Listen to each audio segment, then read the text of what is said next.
Olá, sejam bem-vindos. É público as circunstâncias em que vivemos hoje o espaço público, precisamente. E por isso não se espantem. As próximas sessões das nossas conversas sobre a cidade, por força das circunstâncias, vão ser aqui na internet. Mas vocês vão continuar a vê-las aí, em vossas casas. Porquê? Porque, como sabem, Lisboa continua. A minha convidada de hoje, Ondina Pires, mulher com presença na música, nas artes plásticas, na literatura. Já vamos descobrir um pouco sobre tudo isso. Ondina, muito bem-vinda, muito obrigado por teres aceito o convite. Boa noite, João. Boa noite a todos. Muito obrigada pelo convite também, da minha É um parte, gosto claro. ter-te neste ciclo de conversas em que falamos de algumas figuras e da sua relação com Lisboa.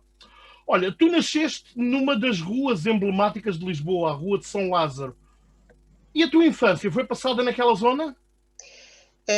A minha infância, digamos que foi passada perto, na zona que corresponde a Santa Marta, São José, mas a Rua de São Lázaro foi uma presença constante, principalmente nos 6 primeiros anos de vida, porque eu tinha uma tia que vivia na Rua de São Lázaro, perto da maternidade onde nasci, e, portanto, a Rua de São Lázaro está presente sempre.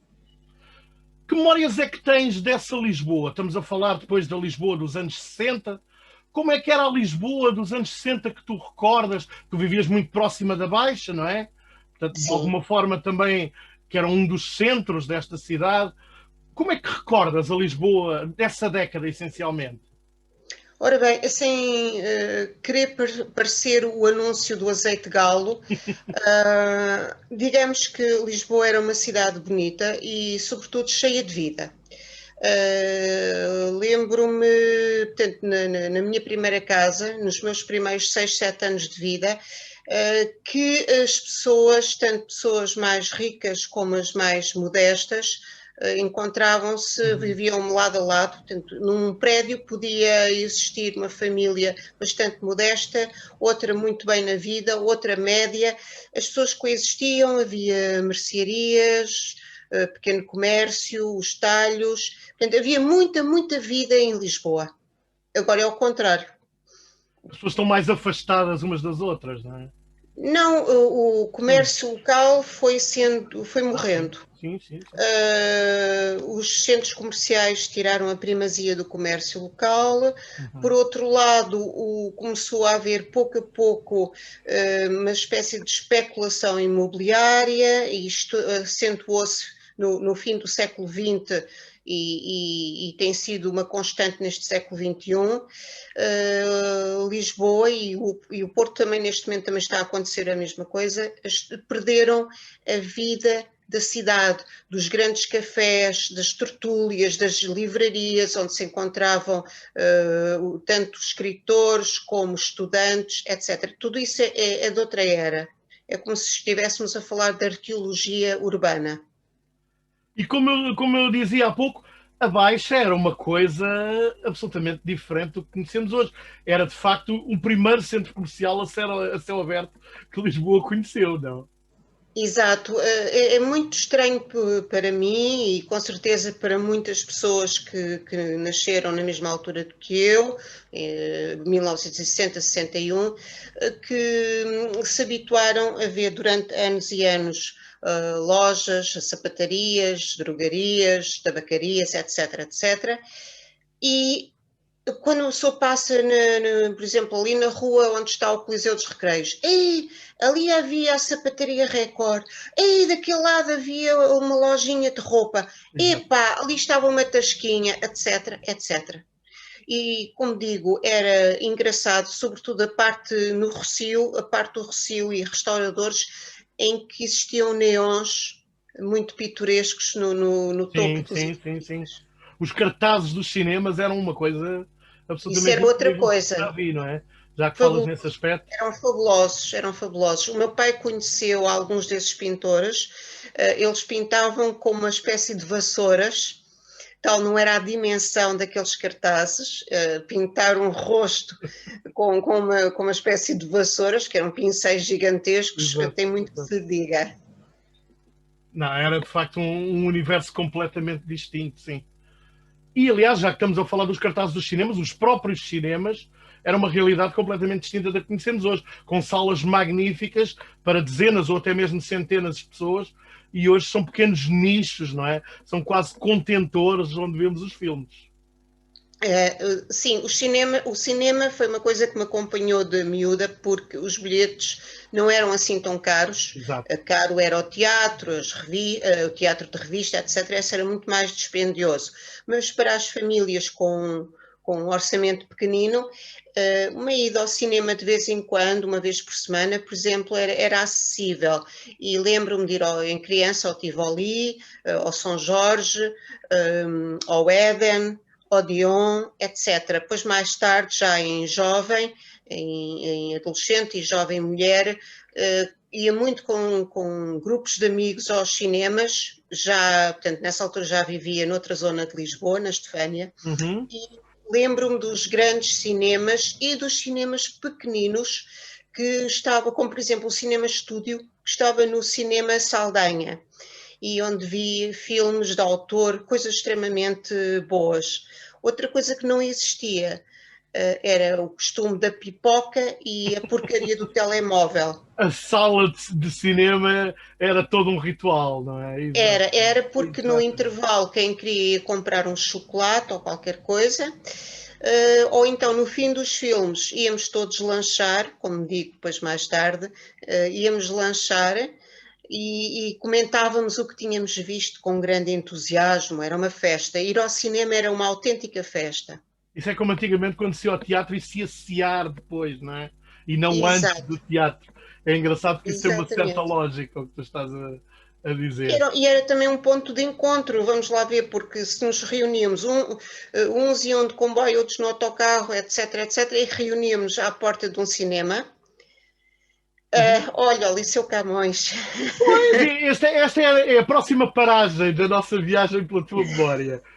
Tu depois, já adolescente, vais estudar para o Liceu Camões, que é uma casa com enormes tradições e com uma linhagem, arrisco-me a dizer, absolutamente magnífica. A quantidade de professores e alunos que depois vieram a destacar-se em diversas áreas que passaram por este liceu, e isso ficou notório quando foi feita a gala aqui há poucos anos, é de facto uma coisa incrível. Que memórias é que tu tens deste liceu e há assim alguma figura que te recordes depois de tenha dado nas vistas? Ou tenho milhares de memórias, tenho milhares de memórias. Eu fui para o Liceu Camões em outubro de 1974, quando a Revolução dos Cravos, a Revolução de Abril, estava ao rubro. Certo. E devo dizer que foi aquele 74 e o ano seguinte, 75, foi uma confusão terrível. Eu ia quase todos os dias lanchar a casa.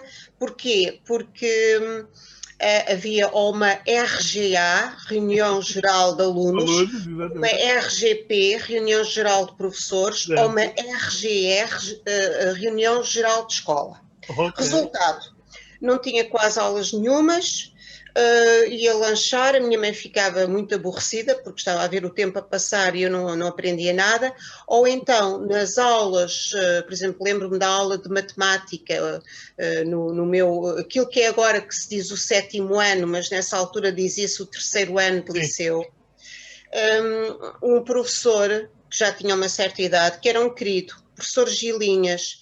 Aquele senhor era um mártir de má educação, de vandalismo, quando o pobre do senhor se voltava para o quadro para escrever as suas equações, as suas coisas, Eu tinha colegas nessa turma onde eu fui parar, alguns colegas rapazes que eram de uma extrema maldade e atiravam com aviões de papel incendiados contra a cabeça do senhor. Ele estava de costas para nós, coitadito, ele ficava depois muito aflito, muito atrapalhado, e escusado será dizer que se eu já era mazita à matemática, então esse ano 74, 75, porque nas escolas divide-se os anos letivos assim, não aprendi absolutamente nada.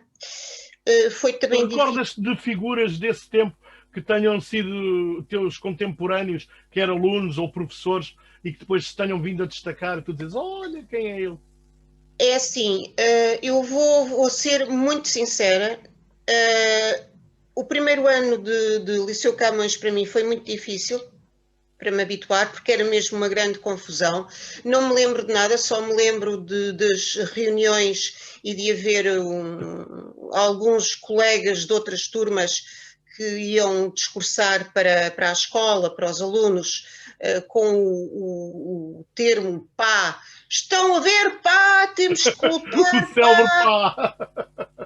Havia pessoal do MRPP, pessoal da UDP, pessoal do PCP, pessoal do MDP, do PPD. Ou seja, toda a cidade estava ao serviço da política. Sim, nem sei se era ao serviço da política. Ao serviço, entre aspas, ou povoada, digamos assim, pela política. As pessoas tentavam encaixar-se e nós éramos todos uns pitos, não vamos estar aqui com coisas. Nós não sabíamos grande coisa da vida. Queríamos meter-nos em algum nicho, que era INE. Eu sentia-me um bocado perdida no meio daquilo tudo e sei de uma coisa, sei que gostava de me dar, era com os colegas que tinham vindo das ex-colónias, porque achava que eram pessoas muito bem formadas, muito simpáticas, muito abertas, não sentia nelas mesquinhez, mas sim uma grande abertura de espírito. E procurava muito mais a companhia dessas raparigas e rapazes que tinham vindo de Angola, de Moçambique, da Guiné, sobretudo Angola e Moçambique, porque eu não gostava muito dos colegas da dita metrópole. Como digo, eram muitos deles arruaceiros, mal criados, vândalos. Não tinham sequer graça, porque depois, muito mais tarde, não, alguns anos depois, já em 76, 77, já com o advento do punk. Era isso precisamente que eu ia dizer. Tu depois, em 77, descobres os Sex Pistols e é todo um mundo que dá uma grande reviravolta.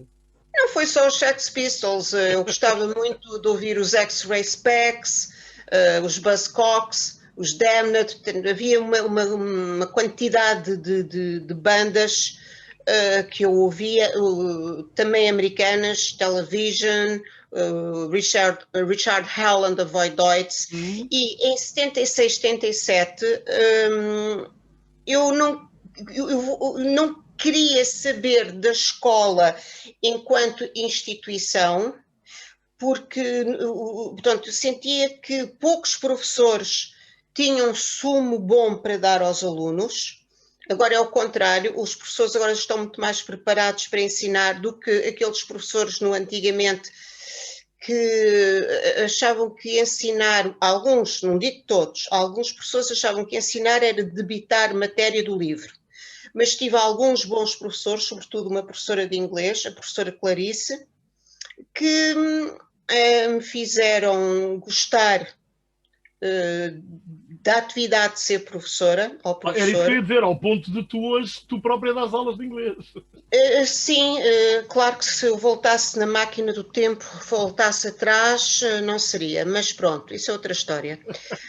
Mas essa querida professora Clarice foi para mim uma inspiração total, é a pessoa que eu me lembro do Liceu Camões com o maior carinho, embora houvesse também mais um ou outro professor, e lembro-me de algumas colegas, e agora sim, agora posso destacar uma colega, Cristina Duque, que depois viria a ser a vocalista dos Dead Dream Factory, que foram ao primeiro concurso do Rock Rendezvous, e ela costumava, portanto, quando tínhamos os furos, ou seja, quando os professores faltavam, ou nós, já no terceiro período, de longe a longe, baldávamos-nos. O que é que nós gostávamos de fazer as duas? Nós as duas e mais uma ou outra colega ou um colega íamos para o jardim em frente do Liceu Camões, na Praça José Fontana. Sim, onde há o coreto, exatamente. Onde está o coreto. Sentávamos lá na relva e a Cristina começava a cantar as canções dos Blondie. E eu, pronto, ouvia, conversávamos, depois vinham indivíduos do Teatro Primeiro Ato, que ficava em frente do jardim e que tinham um café. Houve depois uma companhia de teatro para a infância ali em frente. Eu lembro-me do Teatro Primeiro Ato. Se eles faziam teatro para a infância, não sei. Só sei que um dia, isto é engraçado... Não foi o TIL mais tarde? Não, eu sei que também no jardim e nesse café... Do lado do Camões, depois criou-se uma companhia de teatro para a infância. Pronto, é natural, mas eu estava muito a leste, eu queria música, lia que nem uma desgraçada, e lembro-me um dia, em outro café, muito perto do Liceu Camões, de ver Sérgio Godinho com a sua esposa canadiana, e ele muito parecido com o Neil Young, que estava cheio... Muito engraçado, pronto, lembro-me dessas coisas. Quando é que tu te começas a envolver na música? Ainda no Liceu Camões, com colegas do Liceu Camões, era o Zé Pedro, que vivia no bairro de Alvalade, e mais outro colega, o Fernando, que também era meu colega no Liceu Camões. Eu dava-me com poucas pessoas no Liceu Camões e dava-me sobretudo com rapazes por causa da música e da literatura e do cinema e do teatro, etc, etc. Com as moças, não, infelizmente tinha muito poucas amigas que falassem de coisas que eu gostava e digamos que os meus primeiros passos, muito hesitantes, foram entre 76 e 77, em casa de amigos, a fazer experiências vocálicas ou então em casa fazia as minhas experiências nos sofás e nas caixas de bolos da minha mãe, nos tupperwares, com um par de baquetes e foi assim e depois comecei a ir às casas. Uns anos depois começas na percussão, mais concretamente como baterista. Sim. Isso já com o Jorge Ferraz, o Vitório Inácio, com a Madalena Gurka, nos Ezra Pound e a Loucura. Íamos para casas de ensaio e pronto, eu tocava bateria, que era o que eu gostava mesmo. Baterista na primeira formação dos Pop Del Arte. Depois, nos Pop Del Arte, fui baterista, fui vocalista e também compus algumas coisas. Sim. Exatamente. Temos aqui duas imagens tuas separadas por alguns anos, naturalmente. Exato. Primeiro nos Pop Del Arte. Sim. E depois num dos teus projetos mais carismáticos, arrisco-me a dizer. Eu diria, João, não é o meu projeto. Os The Great Lesbian Show não foram o meu projeto. Foram o projeto de todos nós. O projeto mais carismático onde tu estiveste integrado. Não estou a dizer que o projeto era teu, naturalmente. Sim. Porque, tanto mais que o César Zembla, que na fotografia está de perfil, certo. Foi ele, meu colega de Faculdade de Letras, o meu querido amigo César, que quando descobriu que eu tinha o passado dos Pop Del Arte e dos Ezra Pound, etc., me convidou para fazer uma cover do Je t'aime moi non plus. E foi com ele... Com os mitos e tudo? Era mais disparatado, era completamente disparatado. Metia cartoons, metia diálogos completamente surrealistas. Estamos a falar mais ou menos anos que? Mais coisa, menos coisa? Ora, vamos lá ver. Ezra Pound e a Loucura, 83 até 84. Pop Del Arte, final de 84, princípio de 85 até 86, maio de 86. Great Lesbian Show, que ainda não se chamava Great Lesbian Show, não tinha nome, mas depois passou a ter, desde 91, 92 até 2007. Ok. Pois, foi até dos projetos mais duradouros. Tu falaste aí Foi. desse período vá lá, do início dos anos 80. Uhum. Ou seja, nós já falámos um bocadinho da Lisboa dos anos 60, também da Lisboa dos anos 70, com todas aquelas convulsões políticas que referiste e Sim. toda aquela confusão. Vi-se o Jorge Palma, desculpa interromper, Diz, vi-se o diz, diz. Jorge Palma a tocar na rua, vi muitas vezes o Ari dos Santos passar ao pé do antigo Monumental, que era um edifício belíssimo e depois foi Era lindo. deitado abaixo, uma completa estupidez. Oh, de que E maneira. lembro-me de ver muitas pessoas, eu lembro-me de Natália Correia com os seus olhos verdes lindos de morrer, lembro-me de muitas pessoas, e tudo isso era normal, a vida, ainda nos anos 80, Lisboa pulsava de vida. Era isso precisamente que eu gostava de falar contigo. Porque depois, anos 80, o bairro Alto torna-se o epicentro daquilo que se chamava uma certa movida, não é? Ou seja, Sim. músicos, artistas plásticos, arquitetos, jornalistas, pensadores, restaurantes um bocadinho diferentes daquilo que havia. O bairro Alto torna-se ali, de facto, uma incubadora de muito do que viria a aparecer, não é? Sim, o bairro Alto, com a sua, já a sua tipicidade Uhum. boémia, com as suas taberninhas, os seus cafezitos com jukebox, etc., já tinha uma espécie de infraestrutura boémia para acolher o pessoal dito vanguardista, chamassem o que quisessem, do princípio dos anos 80, e não só eram os músicos das bandas de punk ou música alternativa que começaram a invadir o bairro Alto, como iam muitos escritores, pessoas ligadas ao cinema, ao teatro, até o próprio Parque Mayer, nos anos Uhum. 80, era também muito engraçado, isto passando do bairro Alto para o Parque Mayer, Sim. tinha lá um alfarrabista muito bom, comprei lá muita coisa boa.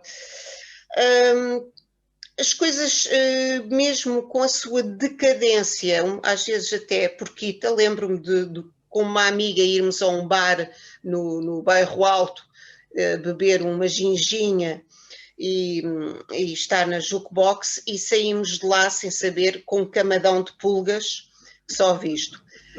Foi bonito. Não, Lisboa era engraçada, era uma cidade com vida. Era bonita porque tinha vida.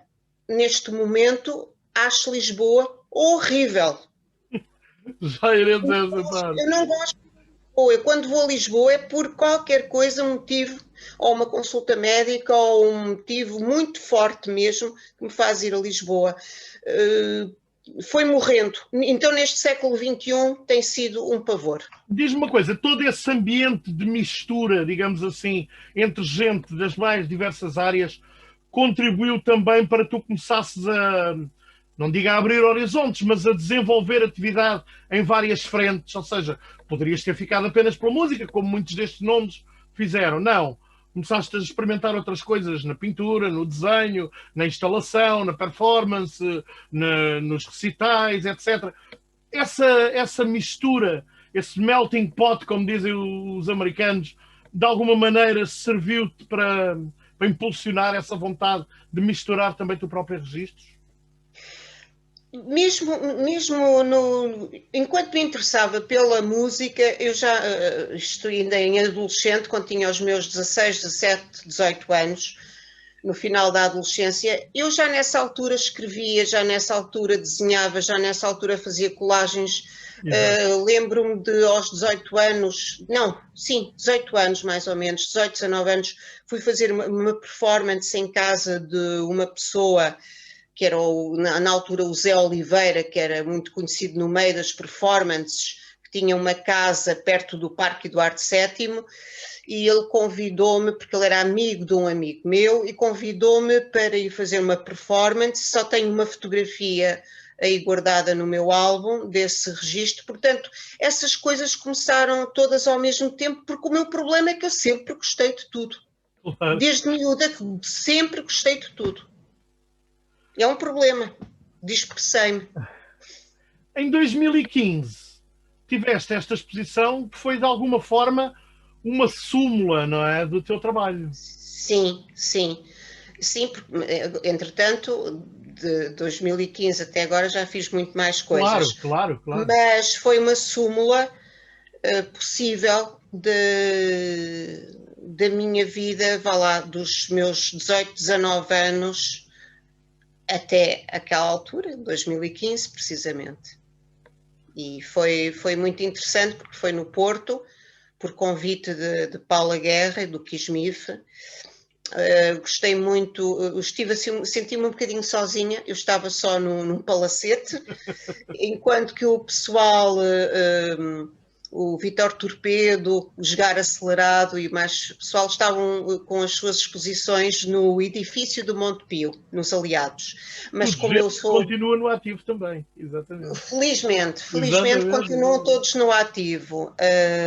Calculo que para o Vítor Torpedo deve ser muito complicado, visto ele viver mesmo da música, e isto é uma situação agora extremamente complicada para o Viu há pessoal. cerca de um ano e tal no Sabotage, numa performance com o Paulo Hino. Ele veio Ai, cá fazer a Lisboa. Paulinho, Ele veio oh, fazer a Paulinho. Lisboa. Exatamente. Ele quis-me caçar para fazer uma Quem não performance com saiba ele. quem é, vá ao Google, procure e vai ter alguns momentos em Objetos beleza. perdidos, objetos Objetos perdidos. perdidos, exato. Gente de Coimbra. 77, o projeto de 77. Gente de Coimbra, exatamente. Olha, quando houve esta exposição em 2015, num texto que saiu na altura, tu dizias sobre a tua juventude. E isto veio ao encontro até daquilo que estávamos a falar. Ao mesmo tempo que tentava digerir no mesmo saco o movimento de punk, as contraculturas Beat Generation e Beat, a música negra e americana, os clássicos da literatura portuguesa, arte dada, surrealismo, futurismo, leninismo, marxismo, anarquismo, fascismo e um horror de ismos, gramava a chatice dos programas escolares, ensaiava com os colegas, amigos do Camões os primeiros passos musicais e poéticos. Não pode escapar, é de facto fruto deste caldeirão gigante que nasce o teu trabalho, não é? Sim, devo dizer que dei-me com as pessoas com quem tinha mesmo que me dar. Tinham que ser aquelas pessoas e não outras.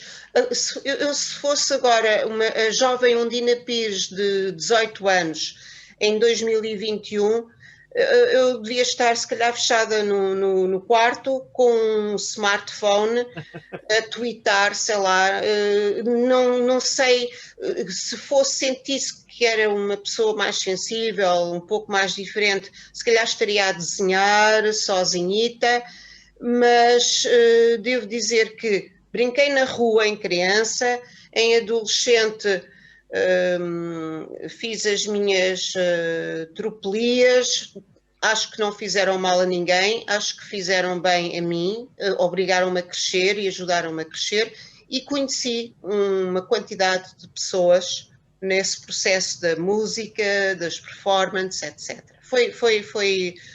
É um salto positivo. É. Paralelamente a todas estas atividades artísticas, tens uma outra faceta absolutamente apaixonante. Tu és de facto uma figura multifacetada e nós é que temos algum tempo reduzido, porque senão isto seria uma conversa de facto muito longa, que é colecionares e já ter feito diversas boas exposições. Eu tive o prazer de participar num espetáculo de encerramento de uma delas no Montijo, colecionares e fazeres mostras de brinquedos.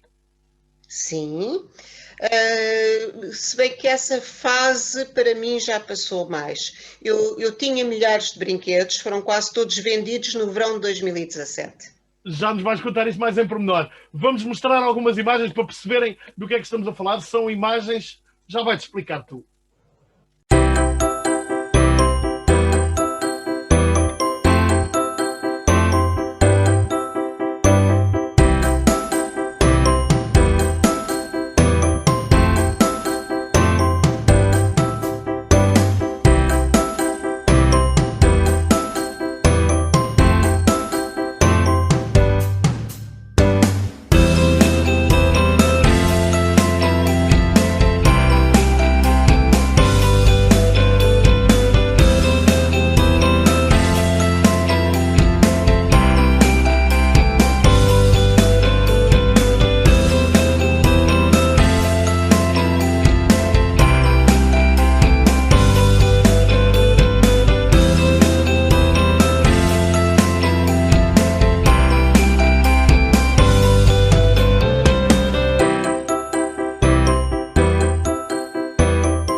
Catarina, estas imagens são da tua última grande exposição de brinquedos? Será assim? Será correto dizê-lo assim? A seguir ainda houve outra, Ok. também no Esta foi de Montijo. 2007, salvo eu. Sim, para aí. Não. Esta foi 2017 e 17, perdão. 17. 2017, não, agora foi a lápis. E depois, pouco depois, uns, sei lá, mais ou menos um ano, se tanto, nem tanto, foi uma outra também no Montijo, mas o tema era a boneca, as bonecas, e aí eu fiz, Essa era a quinta dimensão.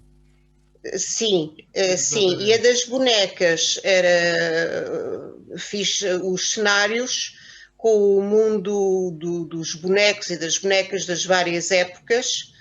Porque tu não te limitas a colecionar os brinquedos, não é? Tu constróis, de alguma forma, Não, narrativas, como hoje tanto se diz, com exatamente. eles. Exatamente. Vamos lá ver, eu não sou propriamente uma pessoa infantilzinha. Eu tenho, se tenho apreço aos brinquedos, é porque encontro, tal como Walter Benjamin encontrou, uma espécie de aura que apela a se construir histórias narrativas, e é o que eu tenho feito com os brinquedos.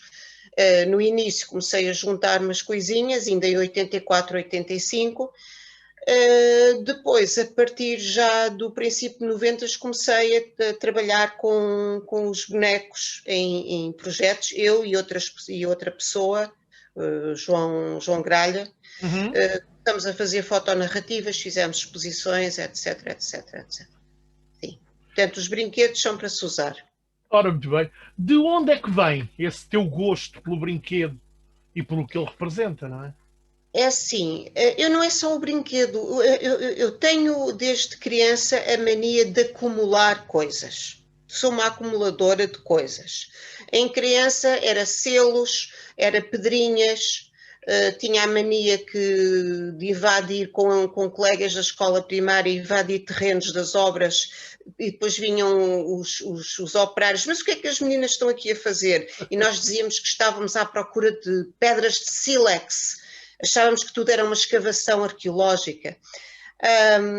Também juntava estampas, caricas, portanto, sempre tive uma mania de acumular, de achar graça a um objeto e depois estudar o que está por trás de tudo aquilo. E com os brinquedos é uma coisa muito particular, tal como postais, tenho milhares e milhares e milhares de postais antigos, porque encontro a tal aura do passado, as cores, Mas há, o obviamente, design. eu estou a ouvir e estou a pensar nas imagens que vimos, há obviamente uma certa lógica de apropriação e arrisco-me a dizer até de subversão na utilização daqueles brinquedos.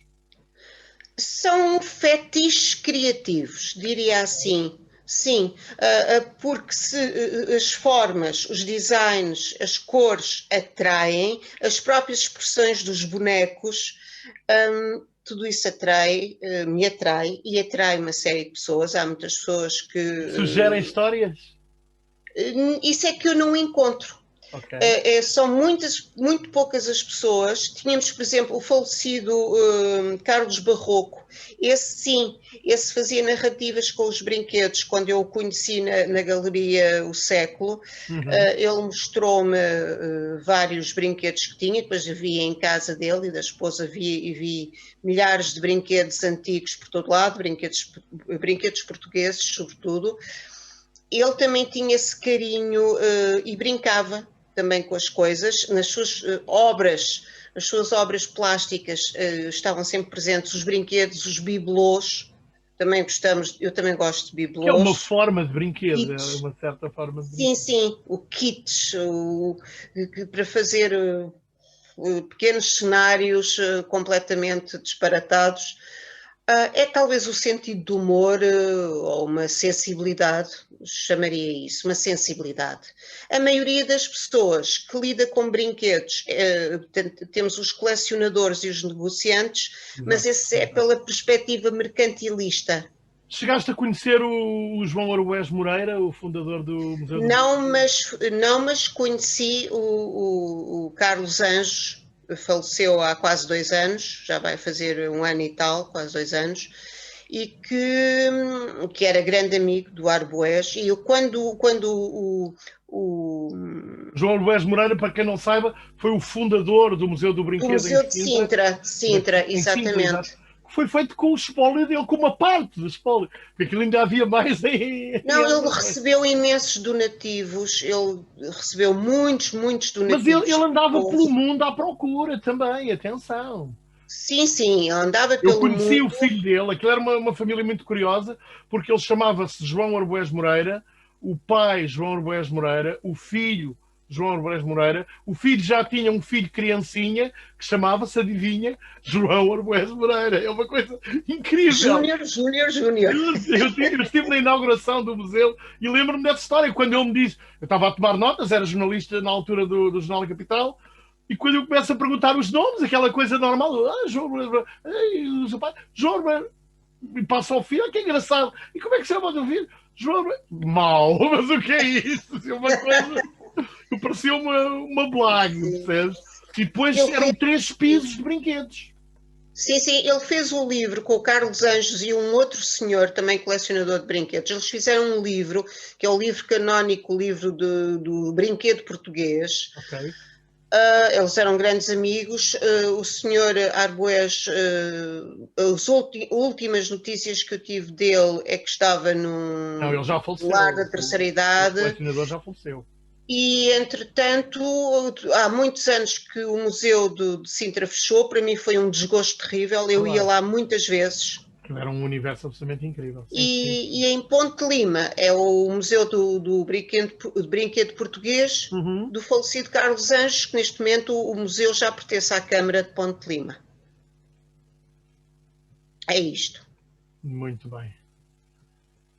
Ora bem, vamos aqui passar a outra etapa, arrisco-me a dizer. Portanto, isto era o cartaz da exposição, já agora mostrá-lo, desta quinta dimensão.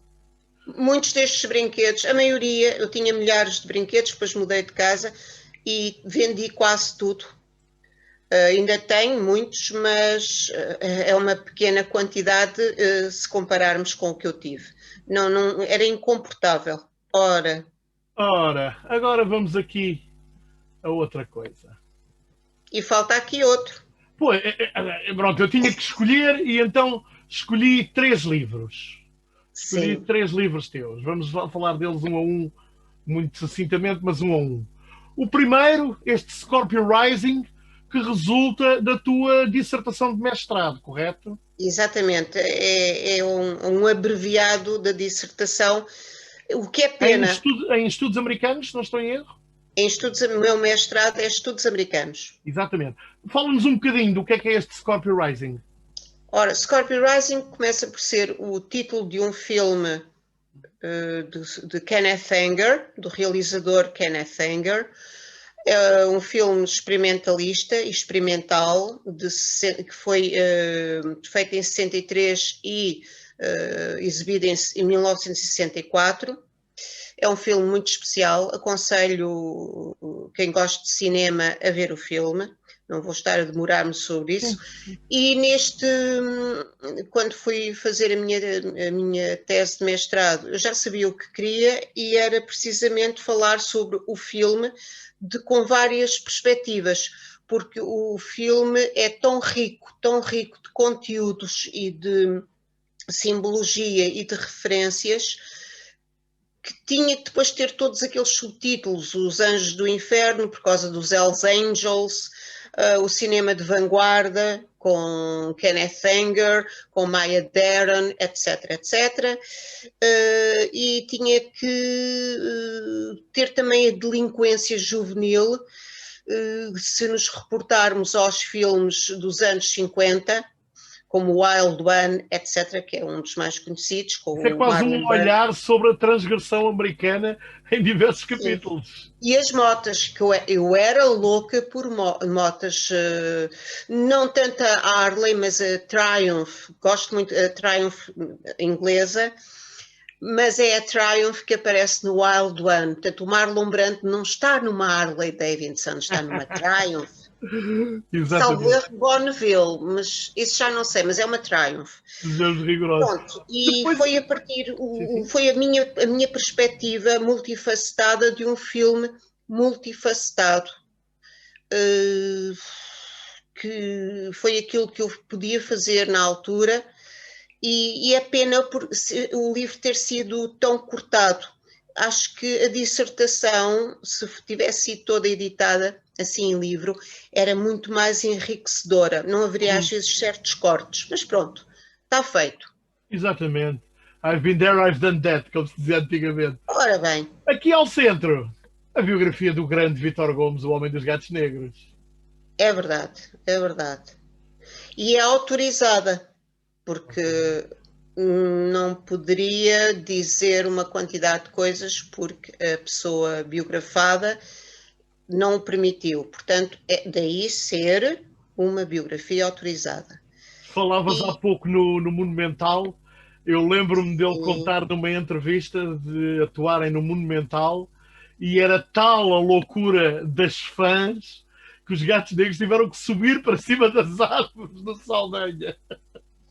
isso foi uma vez quando ele saiu do edifício e Exatamente, depois ele contou essa história é incrível. aquilo foi aquilo, pronto, ele movimentava as pessoas e tenho fotografias mesmo em outros livros em que se vê Vítor Gomes em 1964, 64, 65, vestido de cabedal negro Exatamente. e as pessoas em completo delírio iam para o palco e tudo. O mesmo fato de cabedal negro com que há cerca de, sei lá, pouco mais de 10 anos voltou a atuar diversas vezes no Cabaré Maxime pela mão do grande Manuel João Vieira. Sim, é verdade, é Foi lá verdade. que eu vim a ver, porque eu não tenho idade para poder ter visto isto no auge dos Gatos Negros, mas voltei a Claro, vê-lo quando o Manuel João teve a inteligência de ir buscá-lo no meio de outros nomes e pô-lo a atuar no sim, Cabaré Maxime. Tem, sim, é tem a sua verdade, graça. Tem a sua é graça, verdade. sim senhor. Agora, Espera aí, espera aí. Exatamente. o meu chuchu, que é o Fátima Kids, Tu falaste há pouco aí no Kitsch, eu ouvi-te a dizer a palavra e disse, já lá chegaremos. Fátima Kitsch, outra história, outra estética, perdão. Força, o que é isto que temos aqui? ora, foi um estudo que me levou bastante tempo, anos e anos e anos, um estudo de investigação só sobre a memorabilia de Nossa Senhora do Rosário de Fátima, Toda a iconografia, não é? Que a está iconografia a relacionada. ela ligada, Exato. mesmo a mais divergente, a mais disparatada. E tentei que este livro, e penso que está ao alcance de qualquer leitor, que fosse para todo o tipo de pessoas interessadas em questões estéticas, em arte. O kitsch é muito menosprezado em Portugal, embora a maioria das pessoas muitas vezes não tenha consciência que têm em casa uma quantidade de Exato. bibelôs e de tralhas que são kits, mas muita gente, por exemplo, a elite académica só agora é que está a começar a aceitar o fenómeno do kitsch e o fenómeno camp, a sensibilidade camp, mais por arrasto dos académicos norte-americanos e britânicos. O kit já é estudado há umas décadas valentes lá fora, nos países anglo-saxónicos, mas aqui em Portugal há uma espécie de vergonha. Ai, que piroso! É assim o tipo de comentário que se ouve. Ai, que horror! Como é que tu gostas disto? Já tive gente que me disse isso e disse: olha, eu gosto porque acho curioso e quero saber mais porque que se utiliza a figura iconográfica de Nossa Senhora em isqueiros, em maços. Uma imagem como esta que estamos a ver dos isqueiros, Sim, isto não é de alguma forma também, muito simbolicamente, uma perfeita união entre o sagrado e o profano? Eu não digo que seja uma união. Agora, Até pelo pormenor do pressário. é assim, isto pode ser visto de várias Claro. perspectivas, de várias formas. Uma será a perspectiva mercantilista. A outra será o comercializar a imagem iconográfica de Nossa Senhora de Fátima, que está impressa num isqueiro, que pode ser utilizado como uma pequena prenda, como uma recordação. E numa outra vertente, muitas pessoas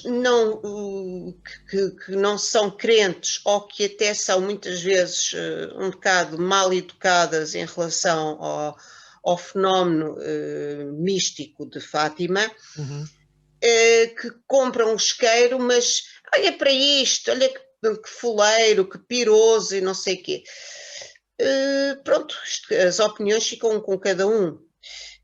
Eu acho que é mais interessante saber porque que se chega ao ponto de se colocar uma figura que pertence ao mundo teológico, ao mundo religioso, em objetos como isqueiros ou nos lenços de papel, em garrafas, etc, etc. Eu quis saber tudo isso e tive que estudar, tive que ler muito, tive que perguntar e investigar. Entretanto, estamos agora aqui a ver dois trabalhos teus. Sim. Há de alguma forma também essa presença do religioso aqui? É natural. Evidente. Embora os meus pais não fossem pessoas beatas, não eram, iam de longe a longe, sobretudo a minha mãe, muito longe a longe à igreja, Para uma mas tinham, colagem e uma pintura, certo? sim, sim, mas tinham a sua crença. Portanto, eu cresci numa família tipicamente portuguesa, católica com certeza, e os meus vizinhos também a mesma coisa. E sempre achei desde criança muito curiosa as representações religiosas ou então os fenómenos místicos. E o que eu procurei, tanto na colagem, portanto, será do meu lado esquerdo, e no meu lado direito a pintura a pastel, foi de facto também uma investigação muito intuitiva do mundo religioso e místico, porque no lado direito, onde vemos as beatas, eu sempre detestei a crendice pela crendice. Porquê que as pessoas papagaiam um Pai Nosso se não estão a sentir verdadeiramente e depois vão dizer mal do vizinho e vão dizer mal dos familiares, dos amigos, etc. Digamos que foi Uhum. também uma intervenção crítica Sim, sim, sim. o que eu fiz aqui. Podes nos dizer os nomes destes dois trabalhos? Uh, já foram feitos há tanto tempo que eu já perdi A colagem, creio que é uma citação da Bíblia, ou remete para um versículo, não é? sim, para o livro do Apocalipse, ou o livro da Revelação de São João. Exato. Tem a ver com o exorcismo e com o paranormal, digamos assim. E este ao lado das beatas, como tu referiste. Já não me lembro, sou sincera, já não me Então eu lembro do vou-te nome do quadro. recordar as tábuas do meu caixão. Pronto, já não me lembrava. Já não me lembrava. Não Já foi deixa há de muito ser, tempo. não deixa de ser curioso, sem dúvida Já alguma. fiz tanta coisa que já começa a ser um bocado complicado às vezes lembrar-me uma data ou outra com precisão a um título. Olha, diz-me uma coisa. É praticamente impossível fazer uma entrevista nestes dias de hoje e não falarmos um pouco, nem que seja en passant, como dizem os franceses, de tudo isto, de tão estranho que estamos a viver. Como é que tem sido para ti este ano e tal, vamos no segundo ano da história da pandemia, toda esta estranheza de tanto tempo que temos que estar afastados uns dos outros, em casa, a fazer estas coisas à distância? Numa situação normal, eu iria ter contigo para fazer esta conversa. Como é que tem sido o teu confinamento, a tua pandemia, toda esta situação? Digamos que se não fosse ter muita imaginação, mas muita imaginação, e ter na minha casa uma série de coisas que me fazem sentido, e de ter também uma força de resiliência, eu acho que já teria enlouquecido e estaria paralítica. Portanto, a minha casa tornou-se tudo, é escritório, é restaurante, já parece o anúncio da televisão, Exato, exato, exato. é o ginásio, faço aqui o meu exercício físico, mas é difícil, eu sinto muitas saudades de muitas pessoas, de poder dar um abracinho, de tomar um cafezinho com elas, mas não me atrevo, nem sequer nos próximos anos, porque isto, infelizmente, não vai desaparecer com esta facilidade. Aliás, não vai desaparecer. O que poderá aparecer, e esperemos que sim, desejo ardentemente que sim, é vacinas para toda a gente. Exatamente. Toda a gente, do mais pobre ao mais rico. Isso é a tua dimensão pessoal. E em relação à cidade, em relação ao meio que nos envolve, como é que achas que a cidade está a sentir isto? Olha, eu noto no sítio onde vivo, eu vivo em Almada, tudo muito porco, muito sujo. As ruas estão repletas de fezes de cão, portanto, quem tem cães, na sua maioria, não tem a civilidade de limpar aquilo que o cãozinho fez. Lixo na rua, portanto, máscaras, garrafas de plástico, lixo pelas ruas, e há um ar de abandono, de sujidade, de decrepitude, não é decadência sequer, é decrepitude. É horrível quando tem que ir fazer uma compra, tem que ir tratar de um Vieste a assunto. Lisboa o ano passado, por exemplo, alguma vez? Não, eu tenho que ir por questões médicas, tenho Uhum. que ir frequentemente a Quando vais Lisboa. a Lisboa, como é que olhas para esta Lisboa? Eu tento fugir, porque antes do Covid, de vez em quando eu era ao Porto e a outras cidades que gosto mais. Lisboa, para mim, morreu totalmente no final do século XX. Não gosto. Exato, tu há pouco dizias precisamente que nós estávamos a levar um caminho, até por perto do comércio tradicional e de um certo ritmo e de uma forma de estar. Achas que de alguma forma, quando isto abrandar, isto, estou-me a referir à questão da pandemia e todo este problema sanitário global, quando tudo isto abrandar, achas que os decisores e os lisboetas em geral, digamos assim, vão ter isso em conta nas decisões que vão tomar para a sua cidade ou vamos voltar onde estávamos? O ser humano, infelizmente, não aprende nada. Não aprende nada, na sua maioria. Vai voltar, portanto, pronto, desejo que sim, que as pessoas voltem às suas vidas, porque está a ser uma desgraça também a nível económico, e é o perigo de vida, é Mas o seria perigo da também uma doença. oportunidade para repensar o caminho da cidade, não é? Mas vai-se voltar outra vez à especulação imobiliária, à porcaria dos hostéis e o turismo de pé rapado. Sinto que não vai prosperar no sentido cosmopolita do termo. Será o ramo-ramo do gourmet, da treta, etc, etc. Pronto, eu prefiro ser sincera e dizer aquilo que tenho a dizer. Já estou a Muito ficar bem. velhota, já posso dizer, já posso ser um bocadinho o Rei Lear. Olha, mesmo para terminarmos, peço que completes a frase como te ocorrer. A minha Lisboa é. Triste. Oh meu Deus! É assim que terminamos? É o que eu sinto. Eu sinto tristeza quando vou a Lisboa. Pronto. E pronto, é isso mesmo. Foi a nossa conversa com Dina Pires, mais uma destas conversas sobre a cidade. Muito obrigado pela tua presença, Ondina. Foi um gosto estar aqui a reviver alguns dos momentos do teu percurso. Quanto a vocês, por volta de daqui por 2 semanas, estaremos de volta com outro convidado, outro percurso de vida, outra forma de olhar certamente para a cidade. Porquê? Porque Lisboa continua. Boa noite, João, e a todos. Obrigada.